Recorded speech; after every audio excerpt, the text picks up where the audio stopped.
Salam xanımlar, bugün mən sizə kosmetik çantamda nələr var onlar haqqında qısaca məlumat vermək istəyirəm. İlk öncə kosmetik çantamdan danışmaq istəyirəm. Əgər mən Faberlicdə çalışıramsa, bir Faberlic aşiqi olaraq əlbəttə ki, kosmetik çantam da Faberlicdə. Bu kosmetik çantamın içində nələr var onlar haqqında sizə qısaca məlumat verim.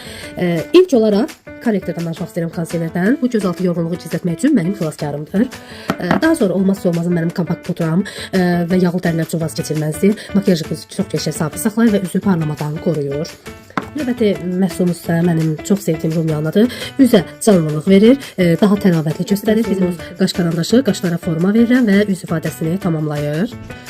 Gözlər üçün isə göz qələmindən istifadə edirəm və əlbəttə ki, vaz keçilməzim tuş. Özdən də qeyd edin ki, bu katalog çox gözəl qiymətli tuşumuz. Baxışları daha ifadə. Dodaqlar üçün isə bu dəst kombonu istifadə edirəm. Dodaqlar üçün bu gözəl dodaq qələmimizi və ən çox sevdiyim Yayron turşu tərkib olan bizim bu dodaq boyamızı. Çantamda az yer tutur, amma gün ərzində mənə çox kömək edir.